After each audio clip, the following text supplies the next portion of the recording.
and we can send it to you, because we've got about 5 other people in this group who just couldn't make the time frames as well. They probably could have made the time frame had we known what we know now, but we'll send it to them and they can look at it over the weekend, and there's some work sort of to do in between each month anyway, but we'll get over to just a little bit of a slideshow here. So you're going to lose sight of me, which you're probably really pleased about. And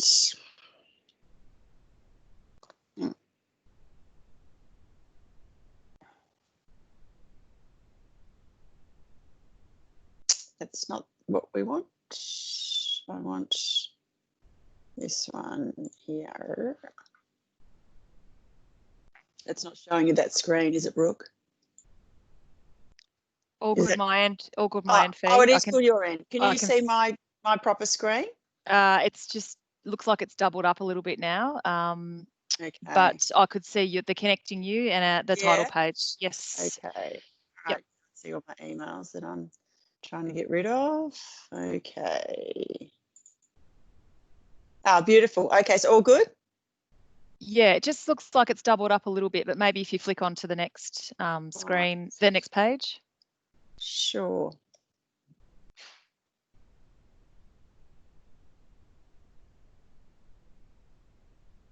No, it's not moving for me. Okay, just a moment. Just a moment. I'm not going to panic just yet, because now it might be better. What about now? Perfect. Perfect. Good. Okay. Yep. Terrific. Good. All righty. Okay. So first of all, everyone, thank you again. So throughout today, you're going to have a little bit of content delivery. You're going to be hearing from myself, Brooke, and another special guest. And we really encourage you to ask questions, chat via the chat function. Could we just have maybe on the right-hand side, I'm hoping that everyone knows how to use the chat. On the bar down the bottom, you'll see a chat icon. And if you click on that, you'll be able to see the chat function that goes down the right-hand side of the screen. If at any stage you want any of us to stop and clarify anything, if you want to throw in a question, then we will look at that. While I'm speaking, I've got a different screen. So, Brooke, I might get you just to monitor those questions down the chat. Do we want to start by everyone just giving a thumbs up on that chat function just to see if you all know where it is and how to use it?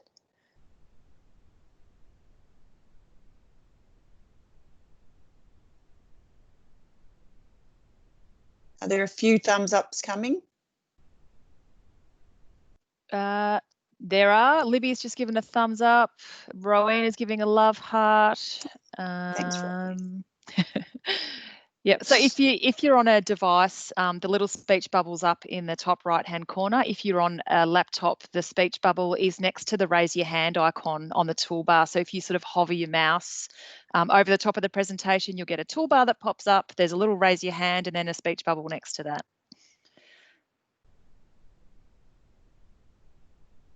Has everyone got it?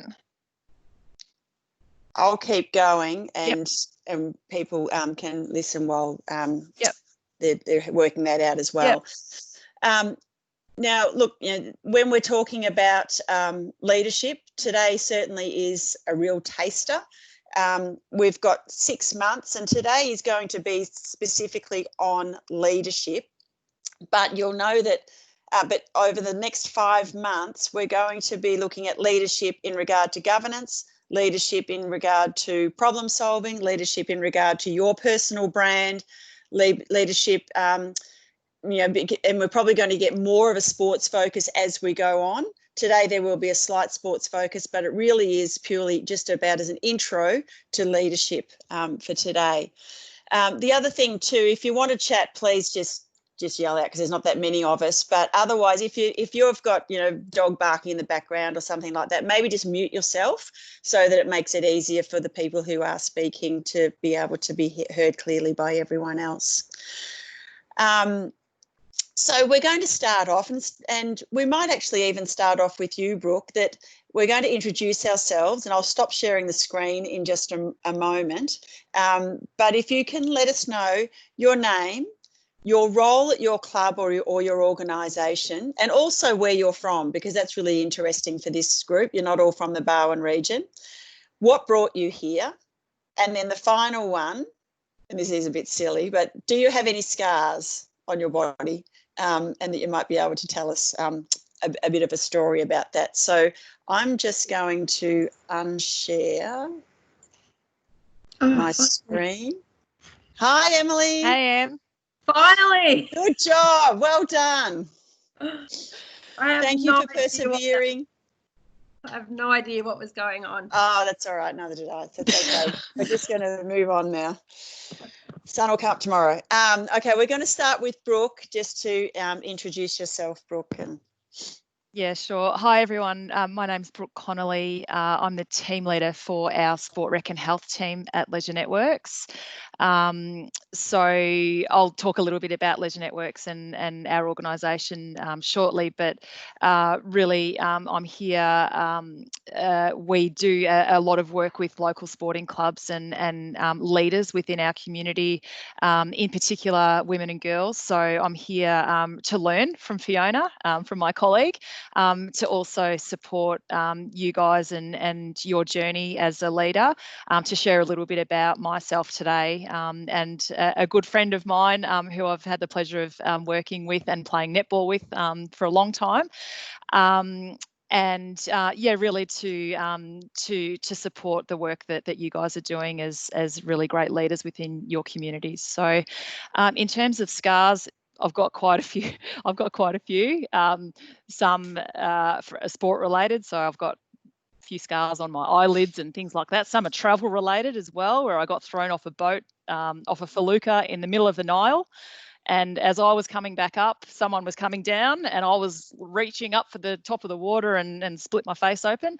And I've got two very special ones where both of my baby boys made their entrance into the world through a C-section. So there's a few more there, but that's for another day. Thanks, Brooke. I'll unmute myself. I'm going to go around my screen. Maddie, you're next on my screen. Is there more than one Maddie, or am I? Oh, I think that's it. Okay. Yeah, I think that's it. No Yeah, there is one more Maddie. Oh, there is one more Maddie. She's not on screen. She's actually sharing my screen because she hasn't been able to get on. So, oh, okay. So I'm sharing my screen to her. Oh, thank you, Maddie. Cool. So I'm Maddie Tobias. I'm living in Wodonga at the moment, but I've only recently relocated there. And so I'm still linked with the Western region of Victoria. So I've been coaching the Western Waves for the past couple of years. And my regional manager there linked me up to this, and I'm really excited about it. I work in a feminist social work organisation, so it sort of links female cricket and female sport really well in terms of having a feminist lens on things. So I'm really excited about it. Scars on my body. I've got also an eyelid one from a cricket ball that I copped. That's pretty much the extent to it. I've been pretty lucky, I think. Fantastic. Lucky you. Thanks, Maddie. That's No great. worries. And Sarah, I've got you next.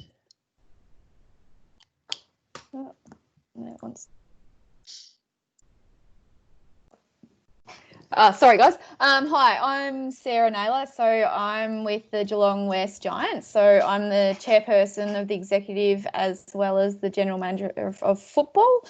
So it's a very busy job, but very rewarding at the same time. I'm originally from Warwick-Nabil. If anyone knows where that is, it's pretty much the end of Sticks. And the reason I'm here is just to help me in my leadership role. I suppose there's certain different issues that pop up all the time, definitely being a female in a leadership role, and especially running a club. So I'm definitely here for support, and then just different ideas and scars. I do have one on the back of my arm. I kind of fell through a pub window, just a small one. A small pub or a small window? Both. So that's my story. Well done. Good. I knew how to get some good stories. Okay. Kim, you're next on mine. Hello, everyone. I'm Kim Fitzpatrick. I'm from Charlton. And I've got a few roles, but it was our area manager that signed me up for this with cricket. So I'm our Wimmera Mallee Junior Vice President, and my role there is to get female participation in the cricket in our area, which hasn't been something that's happened until last year when I started. So that's what I've got there. What else do I want? Scar-wise, I have one on my finger from a kitten scratch, and that now is numb because it never got fixed properly, probably you'd say. And another scar on my leg from school where I tripped up steps. Yeah. I don't know was there anything I missed? Yeah. No, that's fantastic. Thanks, Kim. I don't know whether you'll hear Maddie on my screen as well. Yeah, I'm just wondering whether we might be able to. Don't know where she's gone. I can't hear her anymore. Maddie, can you hear? Maddie, do you want to just temporarily jump off and go into your calendar invite, because it should connect you so that you can connect yourself? We'll move on to, so we've got, Libby, do you want to go next? Sure, Fee. Happy Thanks, to Liv. go next. Just worried my dog's going to make noises. That's okay. Hello, everyone. My name's Libby Mears, and I might have met some of you, but I actually don't think I have. I work with Brooke and Fee, and this just feels so good, Fee. I'm going to stay. I hope that's okay, because I feel like I might learn so much.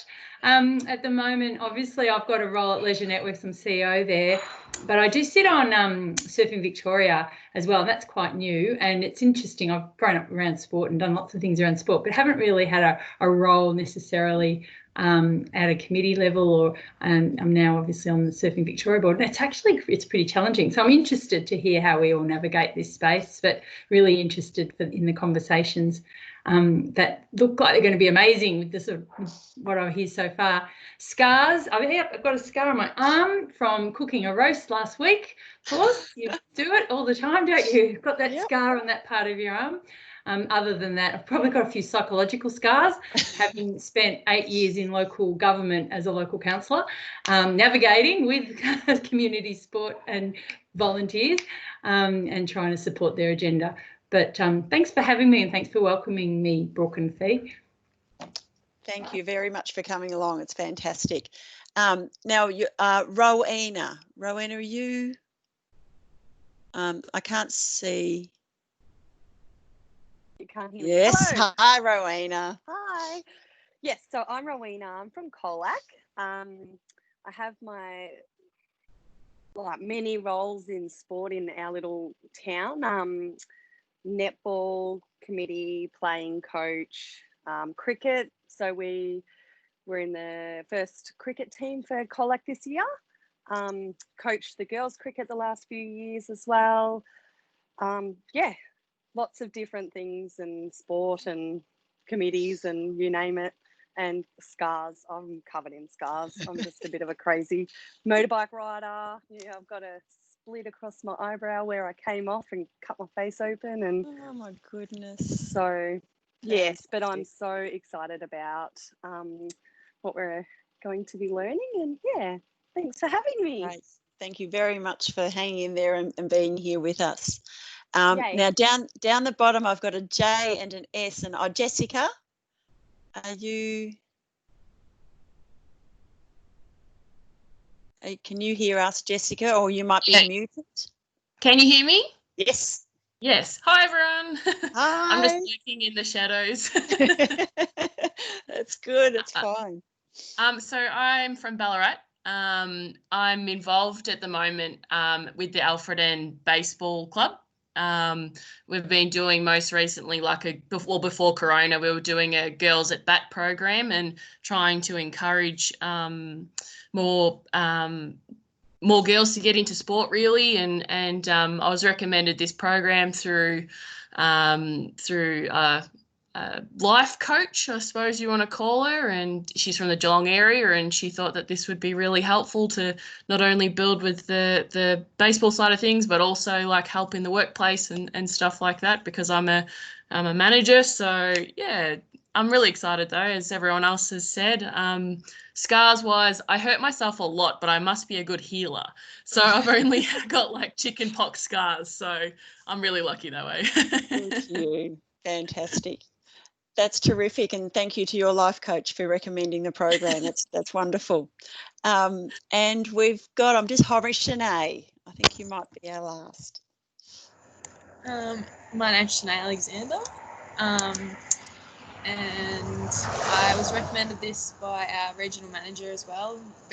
I'm from Nil, and I'm pretty much the only girl in our club or association, so Wow. this will be that. And in terms of scars, I've got one in my groin where I split my leg open with my hockey stick. Ooh, ouch. Okay, well done. Well, I'll just give a really quick snapshot. Have I left anyone else out? Is there anyone? Emily. Emily. Oh, there you are. Sorry, Emily. I was looking for down the bottom. That's all right. I was happy to go under the radar. Oh, gee, we've done our best to leave you out, haven't we, today? Sorry. That's all right. Hi, everyone. I'm Emily. I'm the Barwon Sports Academy Athlete Wellbeing Manager. I've done sport my entire life. I'm from a very sporting family, but I've only the last 4 years been working in sport. So I was a pharmacist. Well, I still am a pharmacist. I just don't do very much pharmacy anymore. And so really just trying to transition, and I've loved being back in sport so much that I just want to continue on the upward trajectory. So it was actually a big conversation with Fee a couple of weeks ago, and in talking to my boss at Barwon Sports Academy, that I'm here, and I'm pretty excited to meet everyone and just get stuck in. Fantastic. Oh, and scars. Yeah. Like Brooke, I have a cesarean scar from my second child, who just did not want to do things the normal way, wanted to come out the sunroof. And I have a horrible hockey ball scar just above my right knee, where, of course, the ball missed the shin pad and split my leg open. So that's a very old scar now. So, but yeah, that's me. Fantastic. So everyone, I have included everyone now, I hope. So my name's Fiona. I also have a bit of a sporty background, work at Leisure Networks and I'll tell you a little bit about the program in just a moment. And really passionate about leadership and women. And it's so awesome to see, respectfully, a diverse age range as well. Here. So thank you for coming along. And my scar is, I've just got one on my head where my older sister used to play this game where she was on the swing and I had to try and run across without her hitting me. So I had to get my timing right and she'd say go, and anyway, she collected me one day and it was my own silly fault for playing the stupid game. But so that's my scar story. So look, we'll get straight back into it. I'm going to reshare the screen and hopefully you can see that Brooke, you're my sort of tester. Is that happening as it should? You might be on mute.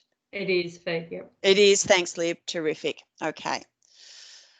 All righty. So this whole program really, very quickly, is a program called the Barwon Game Changer, and it's all around building gender equality in sport in the Barwon region. However, it obviously doesn't matter where you are. It's about building gender equality in our sporting communities, local clubs. This program is an aspect, so you'll see that circle there, which isn't really a very well, I don't think it's only 2/3 and a little bit at the end. So there's a Women in Sport network that I would love you all to be thinking about later on down the track. We're working with 10 clubs around building gender equality. And then this aspect, which is the Women in Sport Leadership Program. It was going to be rolled out face-to-face pre-COVID. And once COVID's kicked in, we decided that we would have a go at presenting it online, which is awesome because I know that probably you wouldn't have driven from Charlton to Geelong to participate. So what a great opportunity, again, that COVID has given us. What's the acronym, Libby, that you used? So it's DWAC-FEE, don't waste a crisis. Don't waste a crisis. Yeah. So we haven't wasted this crisis, certainly not over this program. So it has given us that opportunity. The leadership development program, it's been designed to target aspiring women who want to be sporting club leaders to increase your competency levels around leadership. So the course is going to aim to educate and increase your knowledge around leadership, but also encourage you to apply this theory in practice at your sporting clubs. And the main reason we're holding this program is to make sure that you've got confidence, you've got support through the support of people that you'll meet through the program.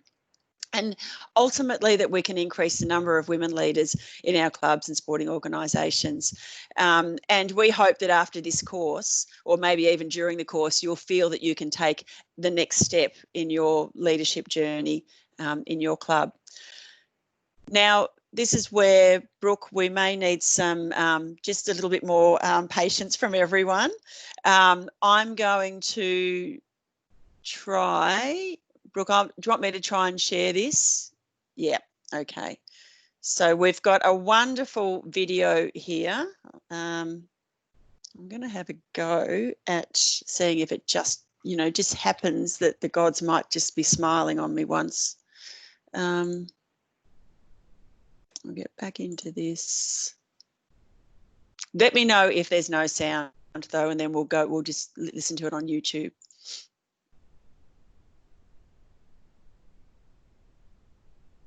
Right. Any sound at your end? No sound at my end, Fee. No. No.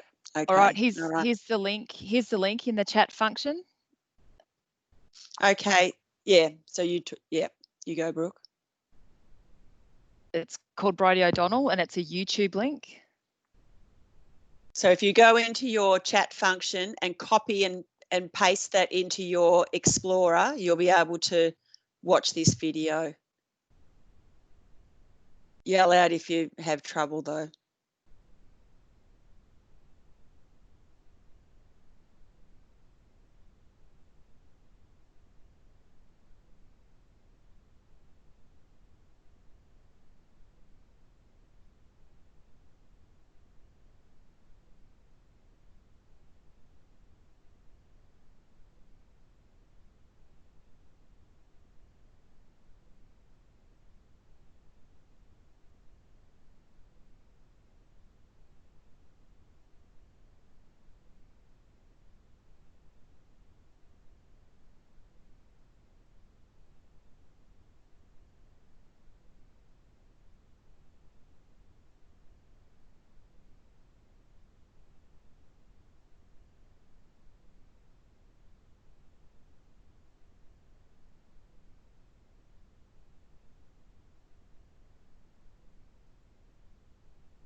Okay, just give us a thumbs up in the chat when you're finished.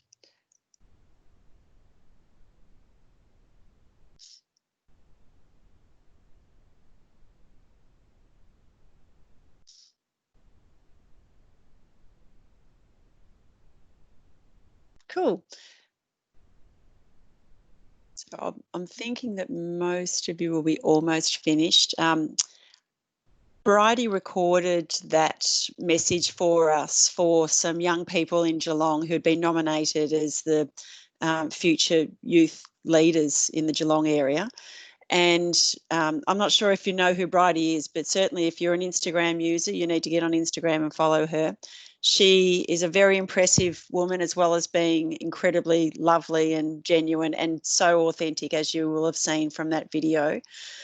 She's the director of the Office for Women in Sport, which is a relatively newly created office as a support to gender equality with the Department of Sport and Recreation.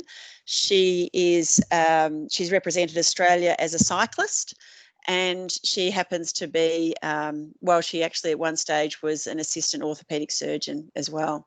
So she certainly is a very impressive person, but you know, to hear her speak, you know, to be such a high achiever and to hear her speak so authentically and such bravery in reflecting on her own life, that we just see her as an inspiration, and we hope that you might be able to take a little bit away from that as well.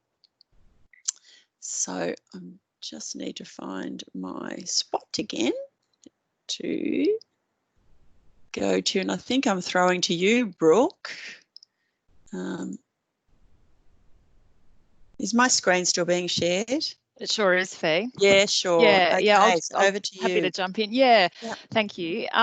So yeah, as I introduced myself before, I'm the team leader of our Sport Rec and Health team at Leisure Networks. So Leisure Networks has been around for 30 years. It's 30-year celebrations this year, and really is the formation of the Barwon Region Sports Assembly and back then a disability service provider that merged and joined forces to become Leisure Networks. So it's been a really huge evolution of the organisation since that time, and I've been with the organisation for quite a while, so I've seen, you know, just the change in the way we deliver services, the services that we do deliver, and also just the huge growth of the organisation, you know, really since our CEO Libby has been on board. So it's a really fun organisation to be a part of,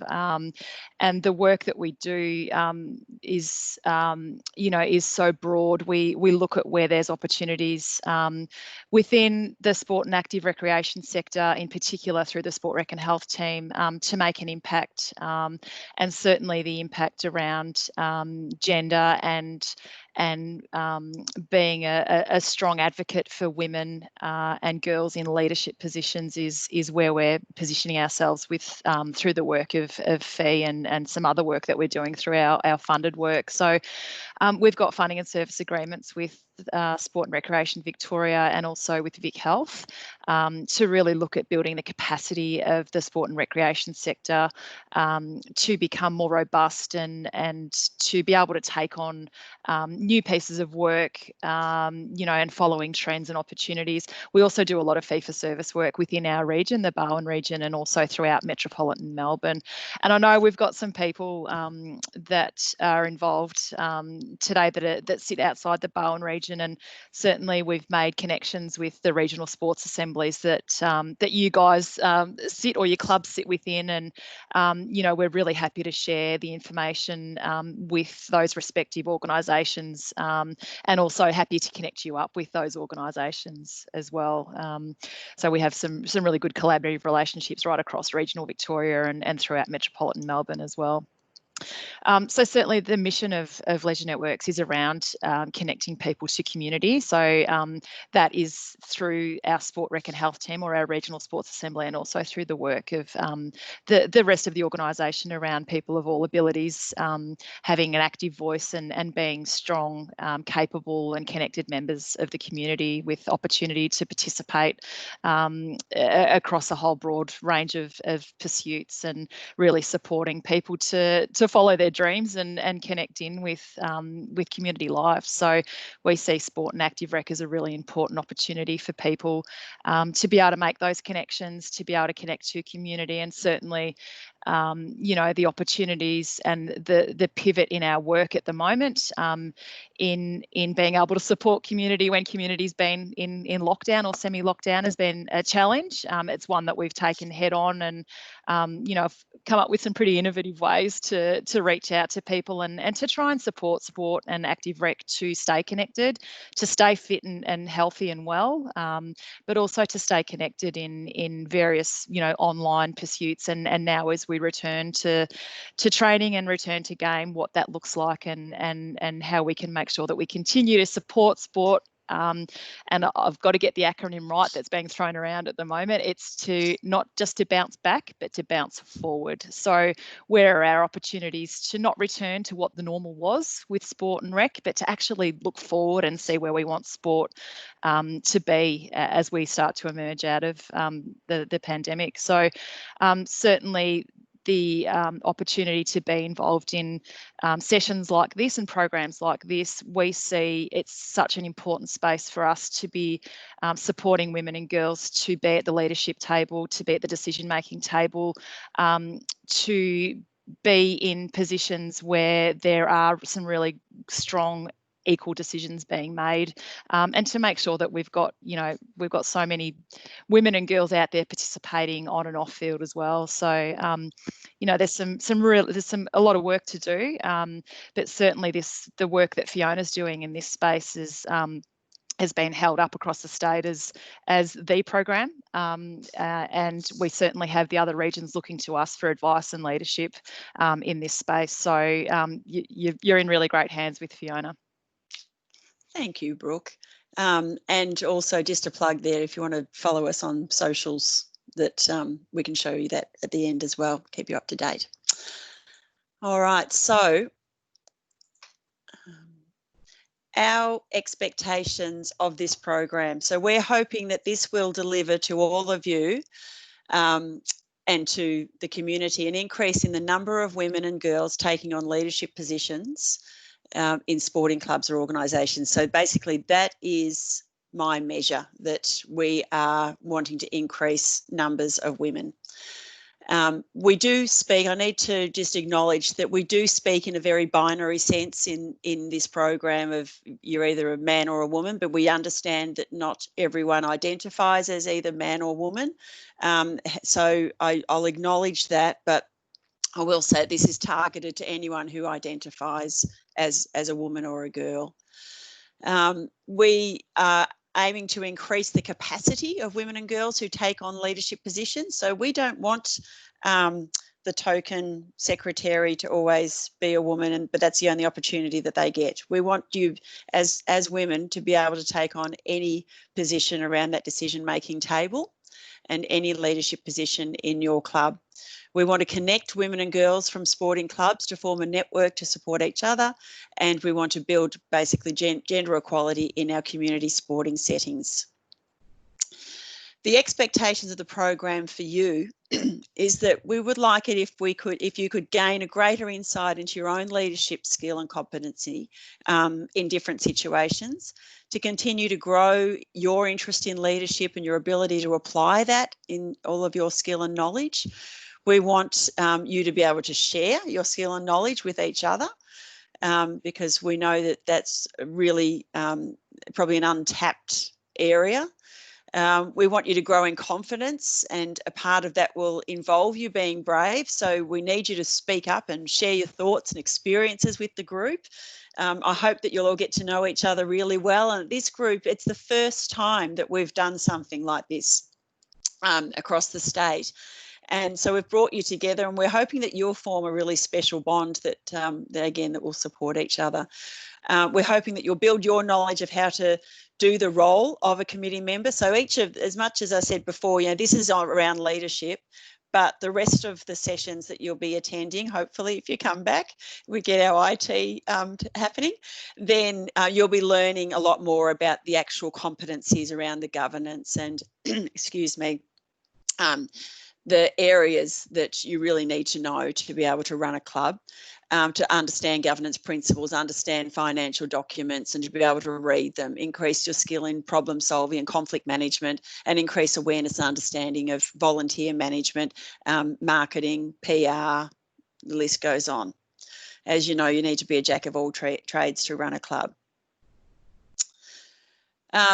So they're the things. So today what we're going to concentrate on, and I sort of apologise in a way, but I was hell-bent on making sure that I present this stuff to you, that there will be a little bit of theory around leadership, both styles and leadership theory, an opportunity to hear from some experts, opportunity to reflect on your own leadership pathway, and also hopefully to have some fun. So I'm going to switch now. While I'm switching on to another little interactive IT platform, I want you to think about, when we say the word leadership, what does it bring into the fore of your mind? So just have a think about what leadership presents to you while I swap my screens. Bear with me.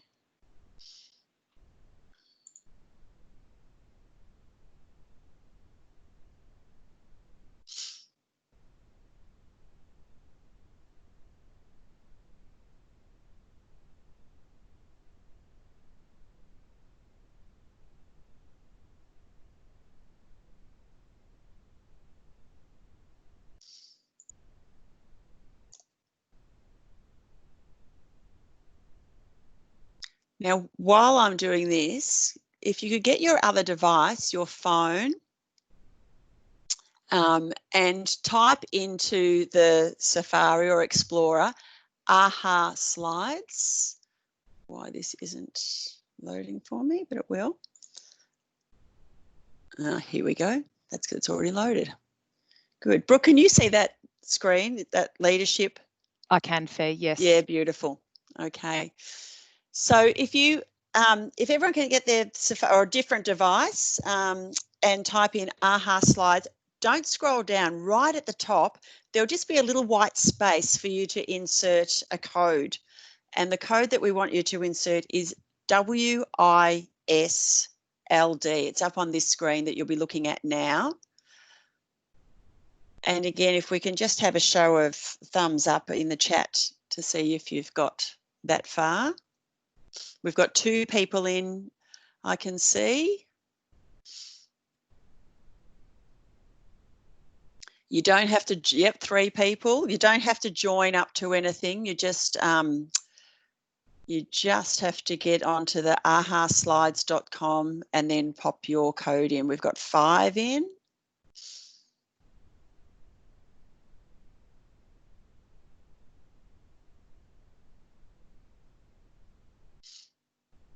Six. That's probably almost, just wondering how many we've got in total. 7. Any advance on 7? And we've got 1 hand up. Okay, great. We've already got an interactor. Terrific. So leadership. Someone has popped up Trump. Oh, beautiful. So can you see these as they're growing? Brooke, can you see that screen as it's growing? Absolutely. Yeah, beautiful. Great. Okay, so we've got leadership is a good listener. Trump, learn from mistakes, respect for everyone, confidence. I think there's an ability to put in 3 each. Control, yep.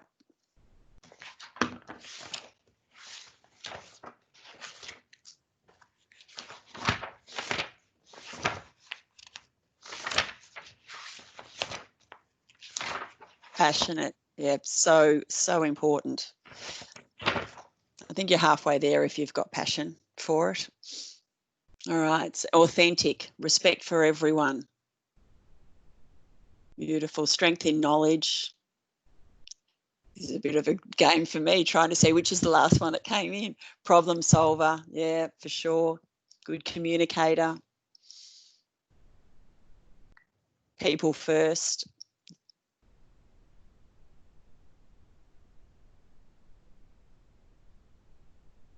Awesome. Love it. Beautiful. So if we look at all of those things, we can see that it means something slightly different for everyone. And so everyone has a different perspective, probably because of your own background and what you've done so far, or your exposure to being a leader. So I'm just going to flick on to the next one, and it will flick across on your phone or your other device that you're using. And this is a little bit of a repetitive question, but what makes a good leader? So if there's something that really sticks out to you, what makes a good leader? Communication. I'm totally on board with that. Yes, confidence. Active listener. Easier said than done. Being real. Awesome. Teamwork. Crucial. Keep calm. Yes, been having to tell myself that today. Positive thinker. Yeah, no one wants to hear the problems. Bringing others up with you. Yeah, we're going to talk about that in a moment. Listens, enjoying people. I think that's crucial, that you've got to enjoy being with people. Accepts errors. Yeah, absolutely. Motivated, honest. Yeah, beautiful. Fantastic. And then we're just going to flick to the next one, comfortable with feedback. It's a really tricky one. So we'll later on, down about 3 months down the track, we're going to be talking about ways that you can develop strategies around that. And we're going to flick to the next one now, which is just some examples of good leaders. And this can be someone who we might not know. It might be the Charlton women's cricket coach. Or it could be someone that we all know. So just some examples of some good leaders. I was hoping she'd get a mention somewhere along the... And none of this is a test. It's really just having the ability, because I haven't got a whiteboard, to be able to share our thoughts. Peggy O'Neill, yeah, she's my favourite. Have we got any Tiger supporters in here, possibly?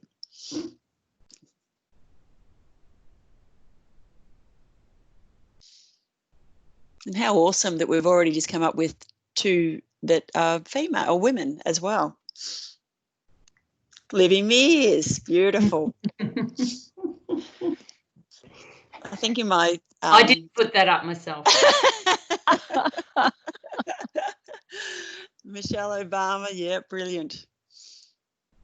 Quentin Bryce, yeah, gee. Girls rule, girl power.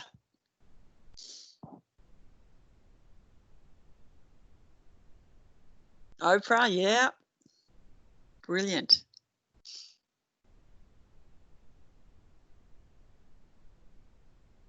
Barack, yeah.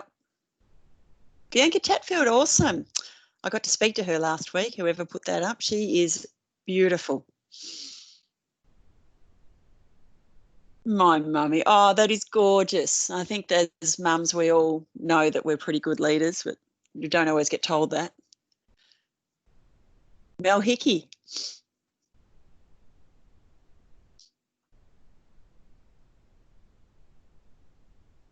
I've got to find where that... Oh, yeah, Simone Biles. Yeah, good one.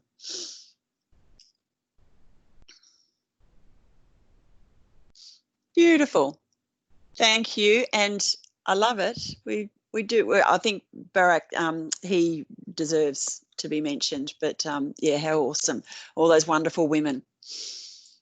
All right. And now what makes a, or actually, we're not going to worry about what makes a poor leader because we're going to zoom through, but maybe just some examples of poor leadership. Oh, like as in people that we might have identified lately. We won't deliberate over it. I knew that that's what all I needed to see. That encapsulates it all. Yeah, exactly. That's just poor, poor, poor. Yep. And we probably don't even need to go any further. Oh, yes, egocentric, yes. Yep. Which goes together. Probably could be the same colour. Yeah. All right. So now we are going to flick back off there and flick back into my other screen, which I'm hoping is still there. Might just bear with me.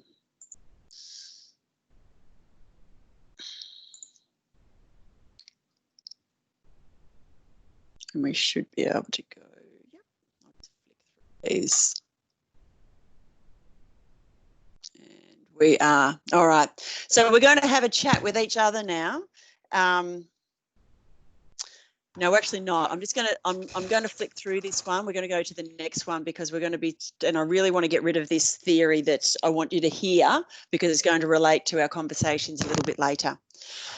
So leadership has been studied. If you Google leadership, you get a million different sites that you can check out. It's been studied for hundreds and hundreds of years because it is really fascinating. And anyone who's taken on a leadership role, whether big or small, will know how difficult it is and how hard it is to define of what really works. So there's all of these leadership theories, but the main ones that come through is that originally they used to think that you were just born a good leader. So it was nothing to do with how you developed, the family you grew up in, any of the social impacts that have been placed on you. And it was just people were just born, and it was called the great man theory. So obviously men probably named that. Sounds like I don't like men. I do. Please don't get that idea. And some of the leadership aspects that were considered when developing all of these leadership theories were personality traits, actions, environment, situation, decision making, how input is received, how relationships are maintained. So the great man theory was you were just born a great man and you were born a leader.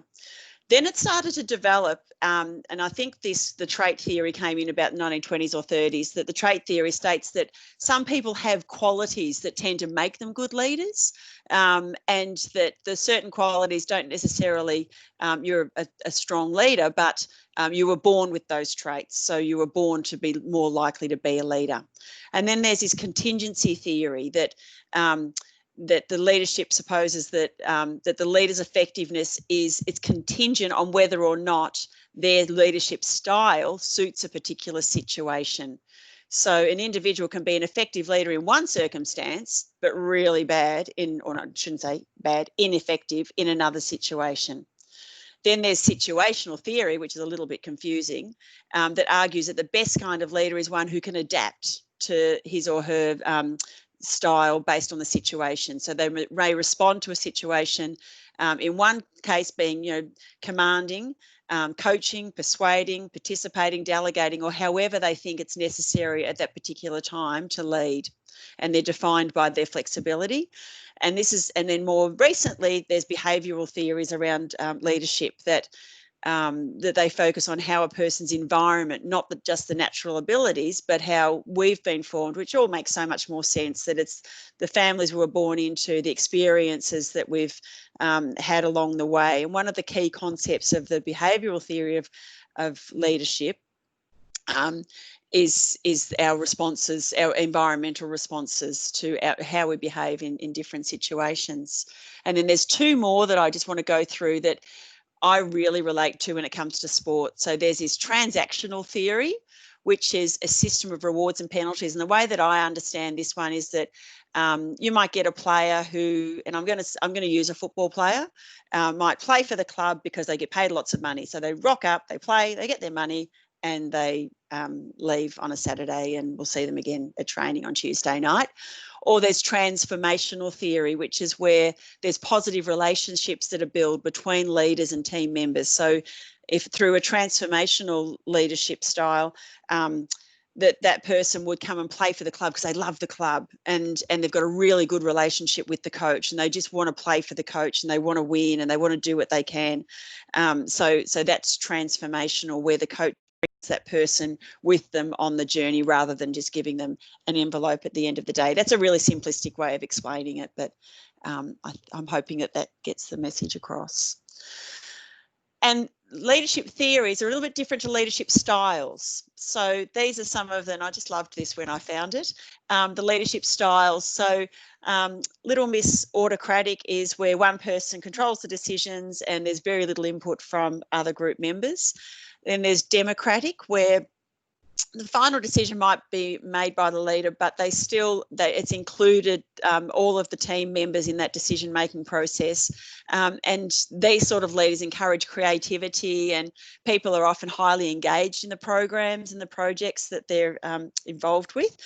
And as a result, team members tend to have a high job satisfaction and high productivity. So again, bring it back to the sports setting, that we want volunteers to hang in there. We don't want someone to sign up 1 year and they're gone within 12 months. So this is a really important one, that our styles, that we start to think about, am I encouraging creativity? Am I encouraging people to do things differently to what I might have done or how other people have done it, excuse me, in the past?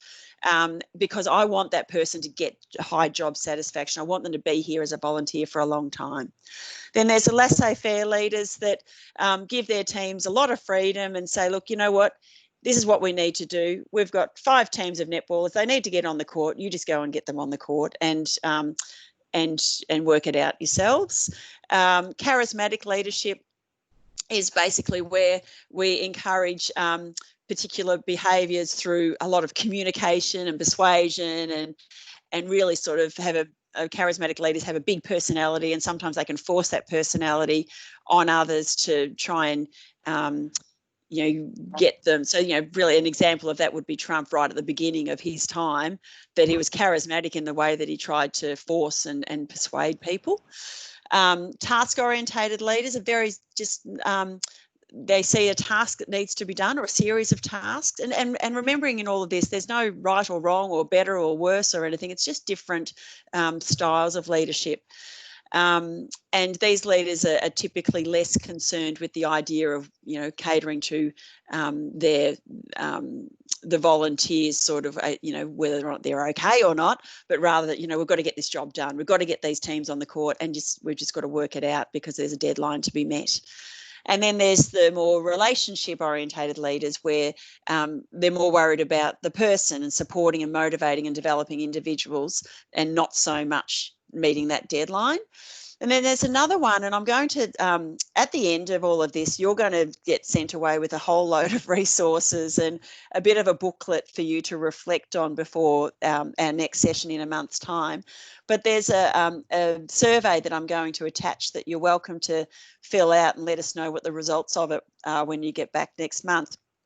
And servant leadership is where you're leading by example, but it's a real, roll up your sleeves and just get in there and do the job, and hope that by leading by example, other people will follow you and just go, gosh, she's down at the netball courts setting up the canteen at 7 o'clock in the morning and she's the president. Gosh, we need to get down and help her. So it's sort of inspiring people to and leading them through your actions. And so, because I'm very mindful that we've got Sarah logging on, I've got a really cool video that actually is a test of each of those styles. But again, I will attach that to, or we might even get to watch it at the end. And it's different movies, but it's people in the movies, and you've got to guess what style of leadership they've had. But I think you'll have some fun watching that, but we won't worry about that. Brooke's probably just set it up for us, but I'm sorry, Brooke, we're going to zoom on to the next one. So why am I saying all of this? Like, why should you identify your leadership style and theory? And it's really just to consider your thoughts and practices of leadership and how you identify your areas of strength and weakness, and that you can take action to become a better leader, and trying to think about what qualities you possess and then what qualities you want to develop. Asking yourself, what leadership theory do you agree with, or which one do you want to follow? And by looking at your own skills, you can understand how better to lead your group.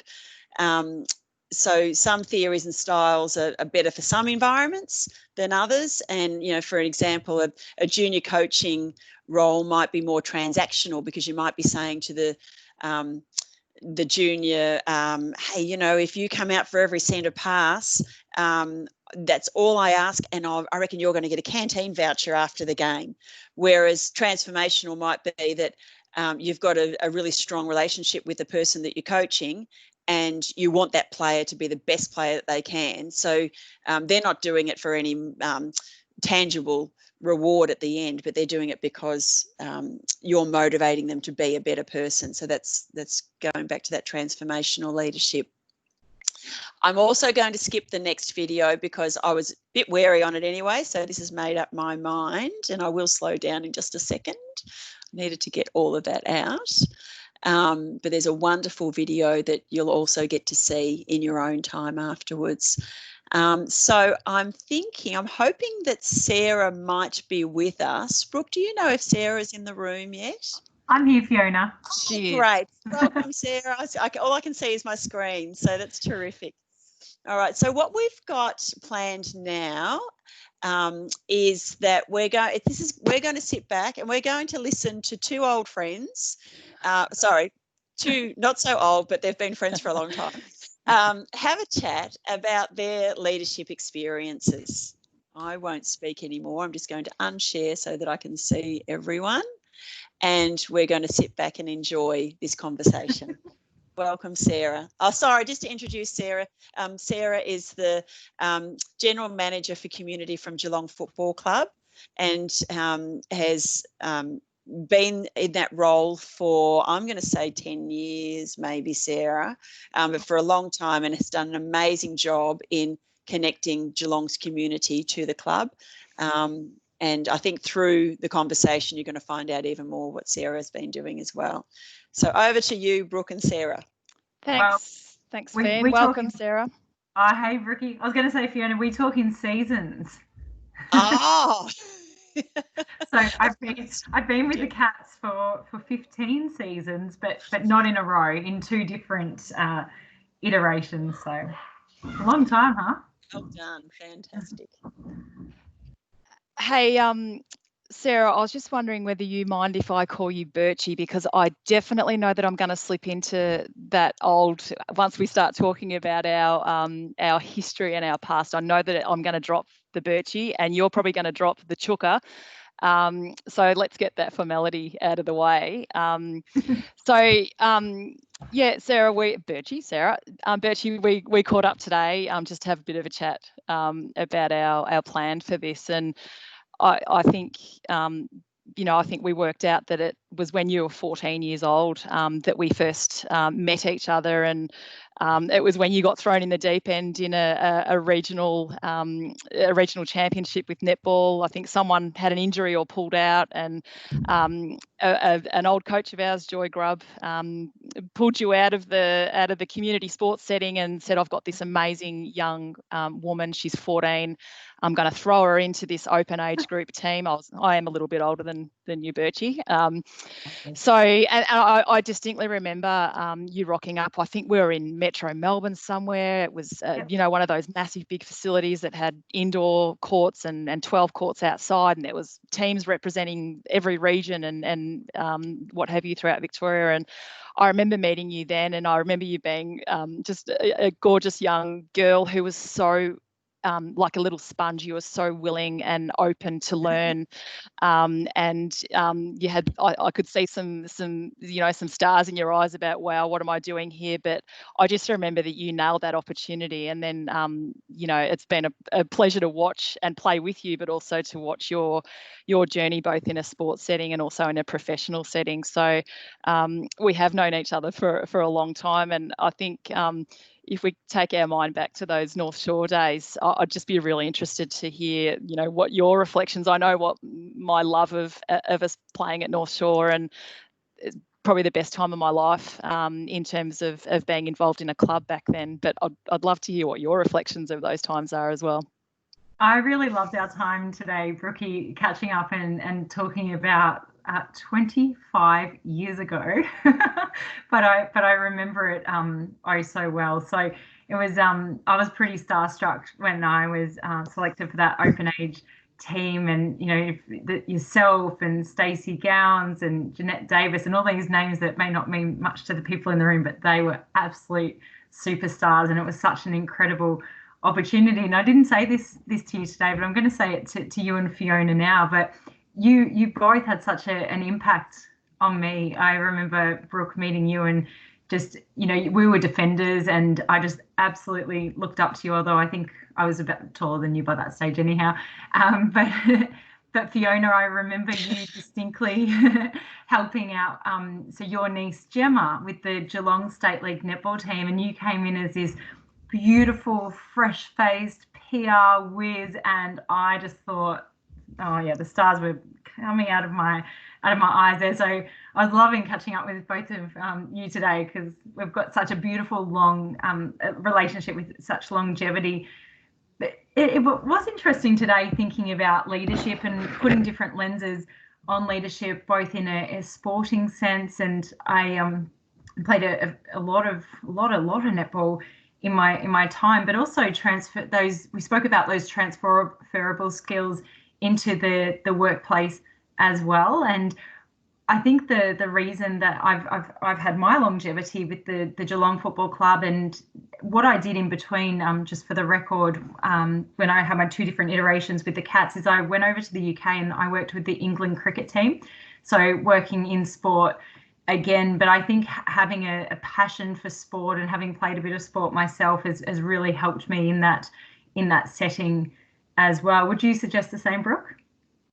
Yeah, I think so. And I think, being able to reflect on what has happened in our sporting careers, and Bertie and I both had really strong role models as coaches and as teammates and as club presidents who all happen to be female, coming through the community sports setting, and probably also when we were playing up in Melbourne as well, Bertie, I reckon. But certainly the two leaders that come to mind as two of my sort of junior coaches, both had very strong ideas around their own personal authenticity and their own personal style, their expectations that they had of their team members, and the trust that they put in us as players to be able to speak with our group, to be able to have those open and honest conversations around what we expect as a team to be able to achieve whatever we wanted to achieve together, whether it was a premiership or not. And I think in the opportunity that us being able to start that amazing culture that we had at North Shore was that we actually had a really clean canvas to work with, but we also had some pretty amazing males at that club, or some men at that club that afforded us the opportunity and let us make decisions and wanted us to make decisions and work with us as equals to make sure that our sport and that our part of the club was as important as the senior men's that were running out onto the ground at 2 o'clock. So we had really positive working relationships with the football section, which was sort of unheard of at that time. I think there was a real mixed emotion around netball coming in and being part of the footy netball scene. So I think we had something really special there, that we were decision makers. We had a really strong president. We had really strong leadership in our teams and in our coaches as well. And it gave us the opportunity to create our own destiny, really. And I think, again, it was so lovely chatting today, and we could have kept going on and on and on. You know, that time was really special for us. And I think what you said before, Birchie, around the learnings that you have around, you know, we both went to different clubs following our time at North Shore, and having such different experiences at the respective clubs that we went to. You know, I went to a ballerine club where we had a lot of really talented juniors. It was you know, probably not quite as professionally run as what the culture that we had at North Shore. And really my job there, on reflection, and I didn't know it at the time, but my job there was really around nurturing these juniors to become leaders in their own right, which we were able to do really quickly and easily once they had confidence and belief in themselves. And I think you know, that has really transferred, I think, to my professional life, in that I've got a wonderful team around me and with me who do their job they're amazing at what they do, and I could not do a better job than what my team do. So I feel like my role is really to be there to support my amazing team to do their job as well as they can. And I think that experience through my sport and through netball has really developed the leader that I am today. And also, I think, Sarah, we're really fortunate to be in organisations where we've got some wonderful leaders that we can look up to as well, and that also want us to continue to develop as leaders ourselves. So, you know, Brian, I know, has been a wonderful support to you, and similarly with Libby, in always pushing to ensure that we're always learning, we're always developing, and we're always experiencing the best opportunities that we can to continue our leadership journey as well. That's a great capture there, Brookie. And I was just thinking, as you were talking about all the different people that we intersect with through our lives, and there's so many different hats that we all do wear, and you come across some really incredible people. And I think it's about taking the opportunity when you're in that setting with those people to glean and to learn and to be that sponge around that. And you never know where you're going to come across these incredible people. I met one of the most incredible women on the Kinder committee, and she's at director level with the NDIA. And you know, you really need to take the opportunity to learn from different people, and just thinking as well about the different settings that we're in, and just about making sure that you were talking about going from North Shore to Anglesea and what's your role. So just considering your role in the given situation, because you know, sometimes we lead, sometimes we support, sometimes we lead without authority. There's different ways and shapes, and that's not straightforward, because you might come in and be the I always think about, when I think about leading without authority, I think about Matt Scarlett. So apologies if you're not a Cats fan here, but I'll context that. So Matt Scarlett never held a leadership role at the Geelong Football Club, but I felt like in my time, in my experience, that Matt was almost an unofficial captain of the team. And that's no disrespect to Cameron Ling or Tom Harley or Benny Graham, even to that matter, but it's just thinking about the role that Matt played. And he really held the cultural leadership role in the team, and he held himself at a high standard and set the cultural bar there. And we spoke today earlier on about having every organisation, every club, every setting that you go into has its own idiosyncrasies. It has its own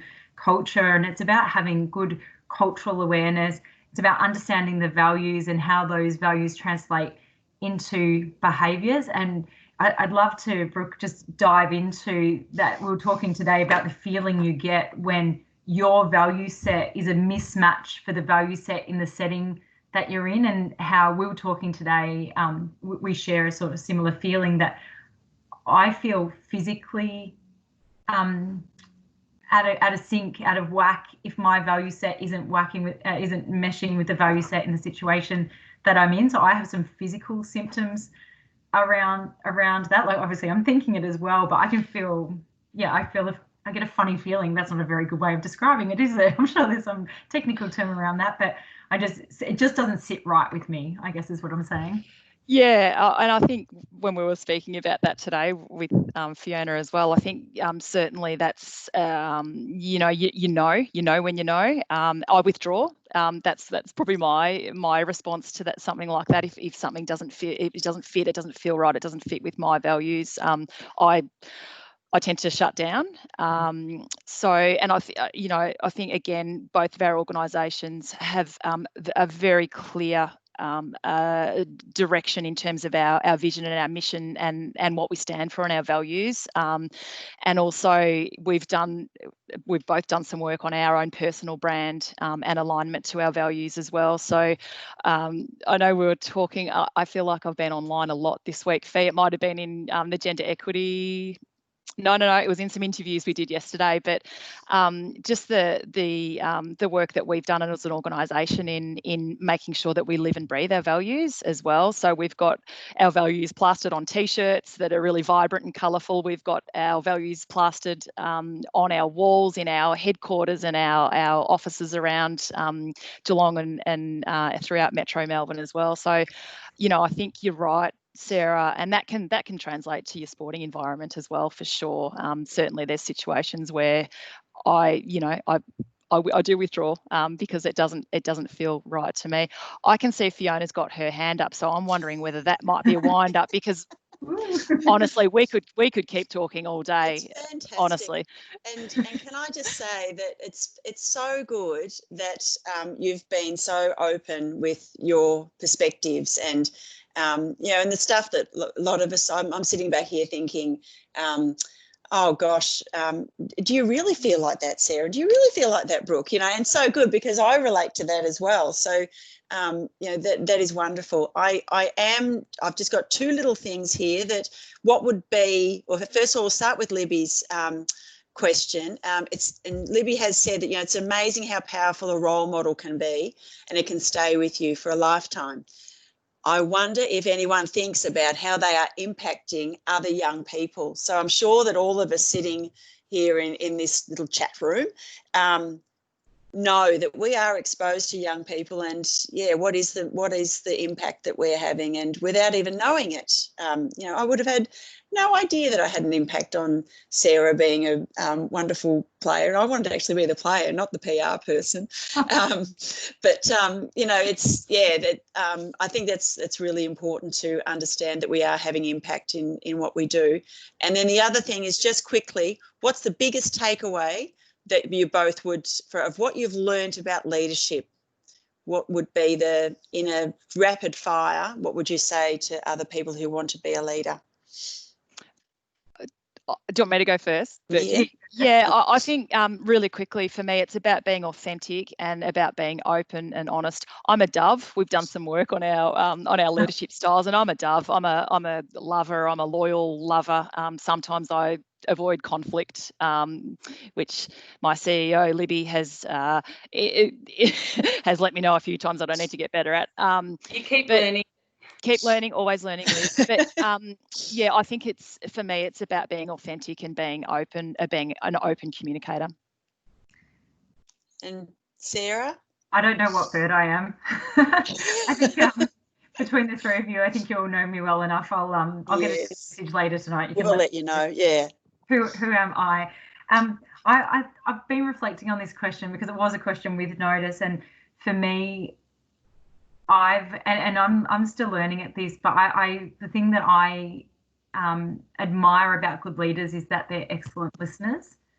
And I think that it's someone once said to me, 2 ears, 1 mouth. That's a good one. Yeah, that is a good one. Yeah. And I think the other thing, and I know it was one answer, and I'm going to quickly give 2, but curiosity and being a life learner. I think that what I've seen of amazing leaders is just curious minds and just wanting to be a life learner. So that would be my response. Fantastic. Oh, that is wonderful. Thank you so much, Sarah and Brooke. That was really enjoyable. It's lovely to hear the relationship that you've got, and being able to share all of that with us today. So thank you. Sarah, you're more than welcome to hang in there, because we now have the leader of leaders. Libby, I've actually got a big slide here, but I probably don't need to flick to the slide to flick back again to introduce our CEO from Leisure Networks. And I am mindful that we have a 5 o'clock finish. If anyone needs to go, don't feel rude or anything, that we understand that we lost half an hour at the start there. But if you, because unless Lib needs to go somewhere, Lib, we may go over a little bit. There's probably not that many places for us to go at the moment. So. But I've invited Lib to just share with us she's had extensive leadership roles. And I think when I was doing one of my assignments, I interviewed Libby on her perspective on leadership. And I probably could have saved you the time, Lib, and just replayed that, but it's better to hear it firsthand. So maybe if we could just start with you sharing with us your view on leadership and what's important as a leader. Thanks, Fee. And hi, Sarah. It's lovely to see you. I've missed you. And it's funny, Fee, because I think you continually evolve what it means to be a leader. And I've learnt a lot sitting and listening to you today and just the perspectives that you've brought to this discussion. And it's a funny thing because it's a label, isn't it? And for me, it's actually me and just how I am and how I act. And I don't think about having a leadership hat on in this forum and then something else in another forum. I kind of just am who I am. Sometimes my husband does tell me to take off my CEO hat, and that's probably when I'm not displaying the most appropriate leadership traits. But I think for me, I do genuinely love hearing about people and their lives, actually. And so if I think about our people at Leisure Networks, I really enjoy having a relationship with people. So there's an interest and a curiosity around people's lives. And, I just like to know what happens in your life outside work. I could be a bit of a busybody. But what that helps me do is understand the whole person. And so for me, it is about a connection that helps build trust. And so therefore we can also take the relationship into a space where we can understand where maybe people need support or where feedback's needed. So I start really with being really empathetic and understanding what a person's life looks like, and then that might help me know how I can best support that person to have their best experience at work. So I take that as the starting point, really loving people, having a curiosity. I think you're so right, Sarah, a curiosity around, oh, why do you do that? And why do you think that? And what would you do about this? And because actually, I don't in any way ever think I'm an expert at anything. The people in our organisation who do the real work actually know the work better than me. And so therefore, I want to understand the decisions and how people make choices. And I'm not a font of all knowledge at all, but I do like to listen and have a dialogue around, well, maybe, if we both think about it in another way, we might solve an issue. I know, Fee, you and I have done that so many times about how we might approach things and, what do we do? Oh, we could do this or we could do this, but together we come up with the answer. So it's, I guess, sitting back and being, maybe it's that servant leadership you talked about earlier, and maybe it's about just acknowledging I'm a conductor and a facilitator, and that if we start from the right place, which for me is about culture, it's always about culture, then actually you can just about navigate anything. And I was asked today on the podcast with two of our young men, which was so much fun, how come we're going well through COVID? How come Leisure Networks is doing well at this time? What have you done to help us? And I said, well, actually, I think what we did was we started back in 2013 talking about culture and actually made a really deep commitment for everyone at Leisure Networks to know that the way we behave, even when no one's watching, is our culture. and that we commit to having an organisation that has a culture that enables us to be responsive, reflective, proactive, hardworking. We make things fun. You know, we have great communication. You know, our culture is just how we behave, how we treat each other. And I think that as a foundation has helped us come into this challenging time, which is so uncertain and so unclear for people. So I haven't even answered your question, have I, Fiona? Yes, no, you have, and I've got another one as usual. I'm moving on. Thanks, Liv. That's fantastic. I'm thinking, I'm on my screen. I see Sarah sitting next to you as a chairperson of a netball football club, and when you said about how sometimes your husband will say, "Take the CEO hat off," I am thinking, Sarah, you've got a really hard job. So you and you're happy. You're welcome to jump in here, Sarah, if I'm just putting words in your mouth and they're wrong. But having such a diverse group of people that you're managing as volunteers, you have to maybe change the way that you lead depending on the person that you're speaking to. So, Lib, I'm just probably asking, is there a time where you see that I need to not treat people with different values, but I treat someone differently sometimes because of their level of understanding or because of their level of experience? Or is there a time where you sort of would adapt your approach? Oh, yeah, definitely. The role that you play for everyone is quite individual in terms of your leadership, for sure. So absolutely, people need different things at different times. And I think that goes back to why it's really good to understand the whole person, because not everyone can articulate what they need. And sometimes you might think the most confident person's actually just complete bravado and is completely lacking in confidence. And when you find someone who's lacking in confidence, you need to work in a different way, and you need to support them to build whatever it is that's, you know, the barrier to them being confident. So I do think you need to understand what people are looking for in their role to succeed, whether they're volunteers. And sometimes there's just some conversations you have to have with people who are very egocentric. So we all deal with people who think it's all about them. And so how you work with someone who doesn't actually understand that leadership's not about ego. In fact, it's, you know, and it's not about positional power. You know, people won't follow you just because you're the president.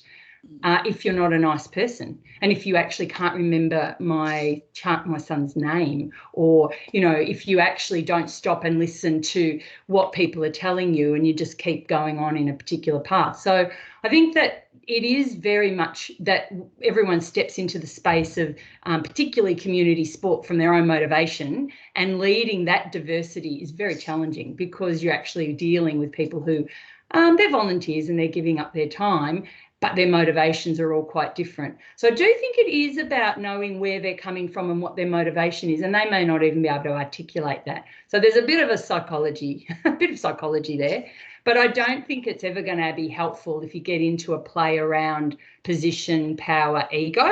I don't think they are ever helpful, and I don't think you're going to ever really say it's my way or the highway. It's short-term gain, really, or really just a short-term game. You'll never get too much further down the track with someone if you can't build an honest, authentic, open relationship that then is a solid foundation for feedback on. So in some of your situations, Liv, where it's been male dominated, so I'm thinking maybe some boards that you've been on, or work environments, how have you dealt with that as a woman? So I remember the very, very early stages when my children were little, and I lived in a little community called Aireys Inlet, and we decided, because there was no football team in Aireys Inlet, there's only like 100 people, there's no football team, we were going to set up and start the Aireys Inlet Eels Junior Football Club. And my husband was going to coach. And another guy who you might all know, he's currently the CEO at Hawthorn, and he was a colleague at the Cats with Sarah, so Justin Reeves. We, the three of us, decided to set up a footy club. And I was the only female involved in it. And I guess I was involved with it because I had a bit of a role on council. But, you know, there was 3 or 4 others. And it was Boise, and I wasn't so comfortable with that, but I kept staying involved because I thought, no, I really want to try and get this little club, which was going to have back then it was an under 12s and an under 10s, and it's still going, by the way, so it's amazing. And we had Frank Costa as our number one ticket holder because he's got a house in Airs Inlet. But one of the decisions they made was, because on the committee was the publican, that we'd hold the best and fairest at the pub. And this is under 10s and under 12s. And it was all about the parents having a boozy night out. It was nothing about the kids. And I just kept sort of saying, hang on, we should use the surf club. That's a community venue, or we should use the hall. We shouldn't use the pub. And I was on deaf ears continuously. And actually, in the end, I resigned because I had my values on the line around this. I was adamant that this was inappropriate for a junior footy club for kids, to go to the pub so that all the parents can have the boozy night out. So it just did not sit with my values at all, and I resigned. So I don't know if that's really helping you, Fee, but what it did tell me was you've got to stick to what you believe in, and you do what you can to try and get people to come along. But this male-dominated committee continued in that way, and so I withdrew. Unfortunately, I let them all know, but I withdrew. Yeah, sure. That wasn't very successful. And what about, say, with your experience on the trust? Has that also been? So that's been an interesting one. I think the trust has got a really interesting dynamic. There's a good gender balance on that. And it's all about the chair, I think. The chair of any committee has a very powerful role in setting a tone.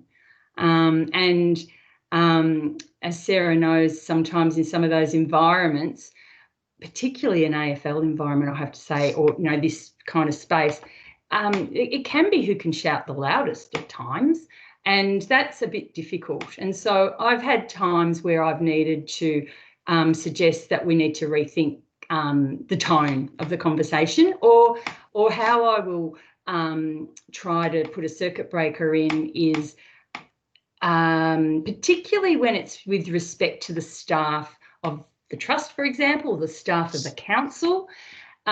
You can be really dismissive of all the work that they do when they're presenting to a board. And so, again, it's about thinking, well, what can I say at this time to make a difference? And again, I think that comes from being a values-led leader, where there are things that just don't feel right. I have to call it out, and it may have an impact, it may not, but I know myself that I've done what I can to try and change the dynamic. So if you're sitting around a committee table and you feel like it's being disrespectful of someone or exclusive of someone, or you think that the conversation's inappropriate, they're probably the tests of leadership and tests of the character that you want to bring to your leadership.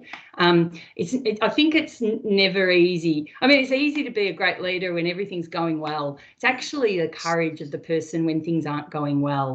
You have to enter that space where you might fear, but you have to enter it because that's the space of growth.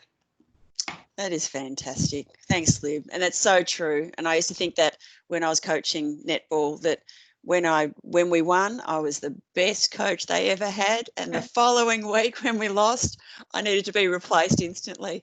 So, it's a very, very similar thing.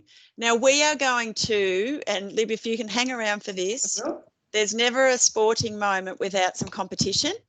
So we're going to have a quiz to finish off now. And so this is the most important part of the session, is that we get this up. I'll be truly devastated if this part doesn't work, because I had it before, so it's got to happen again. Here we go. All right. So can you see my screen? No, you can't. Hang on. Not yet. Share my screen. Why is it's coming, I think. Yep. Is that saying waiting for players to join? It is. Yes, great. So back onto your phones or your other devices. Yes, we have one person entered.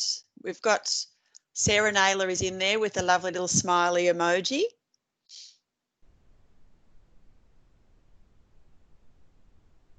I think, what did you do, Sarah, to, we've got two players. Oh, Rowena's in there with her gorgeous heart. Chuka, which is Brooke. Emily Shears. Well done, Em. Who else have we got playing? We've got Maddie. And Lib, great. You're a vampire, Lib. I didn't do that. God. Bertie, great. Another busy Friday night, Lib.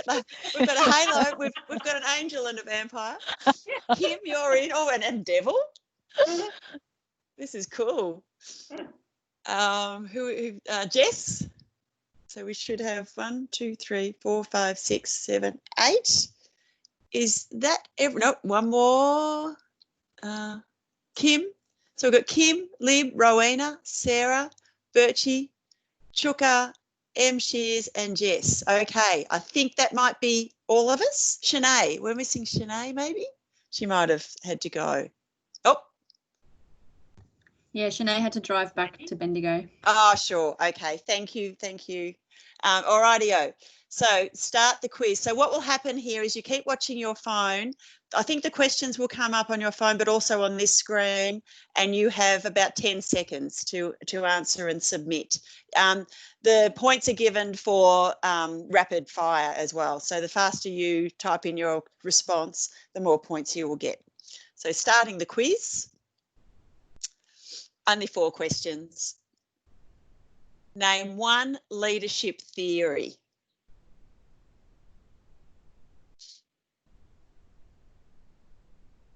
There's only 5 seconds to go.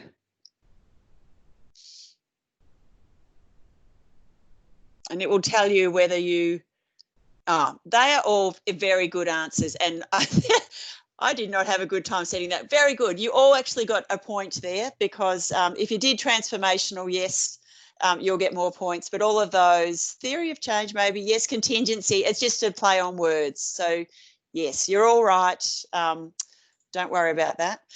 Now, I think this one is going to be, I won't give you the heads up just yet. I needed to put in different spellings. Name one leadership style. So this was the slide about the little Miss Charismatic or whatever.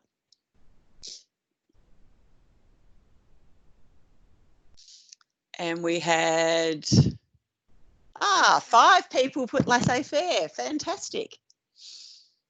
And the others will have been right and they will have been included in laissez-faire. So well done.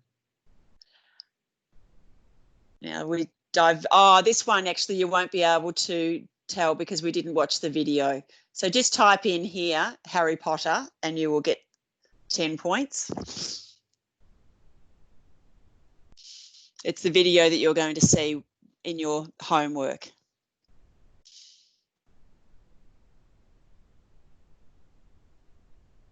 Or William Wallace. They're the 2 correct answers. Well, it was Harry Potter is right. It's because they had the W in it. Sorry, just the typo caught you out. And now this one. The leaderboard. So Emily, you are leading. Rowena doing really well. Liv, you're up there. Chuka, Sarah, Jess, Birchie, and can I get down? I can't get down, and I can't see who's underneath. And the last one here is for double points. Who is the CEO of Leisure Networks? Is it Brooke Connolly, Bridie O'Donnell, Sarah Albin, or Libby Mears?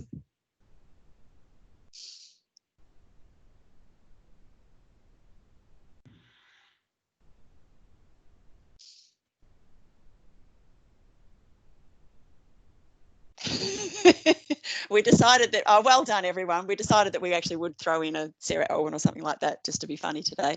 Fantastic. Got one vote. Yes, well done. Okay, and the winner is Emily Shears. Fantastic. Well done, Em. That is awesome. All right, so I'm just going to get out of that now to finish up. I can't find my arrow because of all the celebrations. Okay, now do I just want to go out of that and out of that, close those tabs. Okay, and then on to the next. So I will be sending a big long email to everyone. And if we'd had time, we would have been talking about what I want you to do is take some time over the next month and really probably over the next week while it's still fresh to reflect on everything today and to think about your vision for yourself in relation to leadership for the next 6 months. So thinking about in 6 months' time, where do I want to be? What knowledge do I want to gain? What skills, what gaps do I see in my competencies that I would like to achieve? Because I would actually like to know that so that we can tailor some of the next sessions towards your needs. And let's set 3 goals for yourself that you want to achieve through coming to these sessions. And then let's write some strategies to achieve these goals. So I'm going to send out a template. And there'll be a template sent after each session. I'm hoping that you might be able to keep it together in a little folder so that you can look back on it and we can work through some of these templates that I'll be sending to you. And any feedback as well, I'll probably also send you just a feedback survey. Just obviously one of them is that I'm going to get a poor rating with will be IT. So yes, absolutely. But, you know, just things like pace and timing and content, the pitch of content, please feed it back because as I said before, this is the first time that we've delivered a program like this online. So we really do value whatever you've got to say. And to finish off, my favourite leadership video, we're hopefully going to be able to watch this and then it is have a good weekend. Bear with me because I'm going to just Google this to get it up. It's worth seeing, everyone, if you haven't already seen it.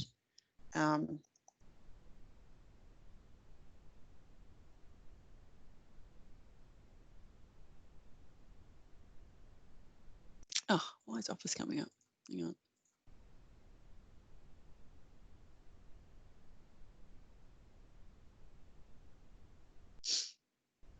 If we haven't got sound, I'll send it home with you, but let's just see if it does. No, it doesn't look like it's. No, apologies. IT just hasn't been my friend today. So I will take that off. We'll we'll unshare. I haven't got sound. I don't know why that's happening. I've just popped the link to that clip in the meeting chat. Thanks. Thank you.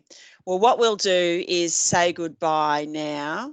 And if you'd like to watch that video in your own time, it's just a lot of fun. It's an explanation of leadership in probably a way that you wouldn't expect it to be explained so well. Brooke, is there anything that you... Sarah, fantastic, thank you. Daring leaders are never silent about hard things. Fantastic. And yeah, so I was just a bit too daring today with that whole IT thing. So that will be changed next time. Again, would love your feedback. Hopefully you'll all return and enjoy that. And I'll be in touch anyway via email. Is there anything, Lib or Brooke, that you wanted to add that you think I might have missed?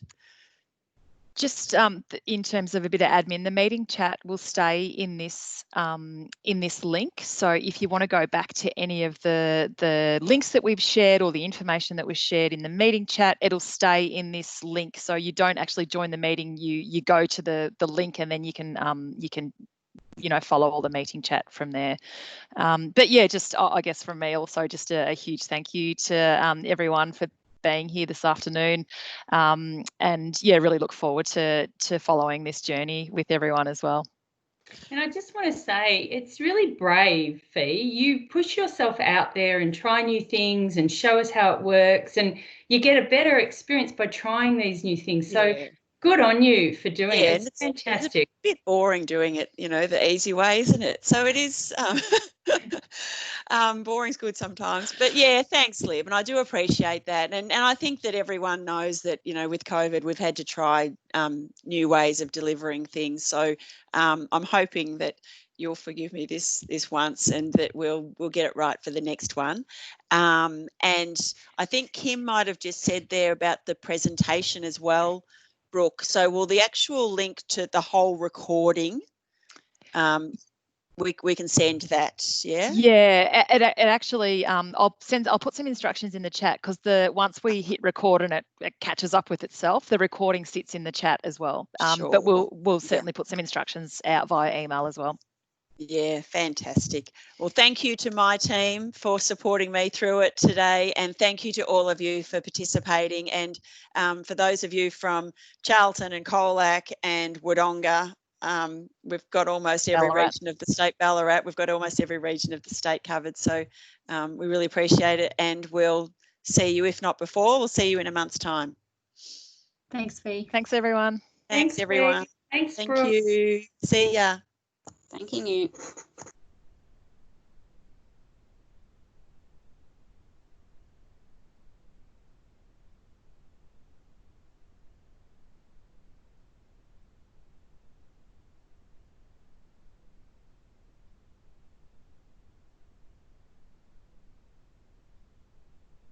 Hang up there.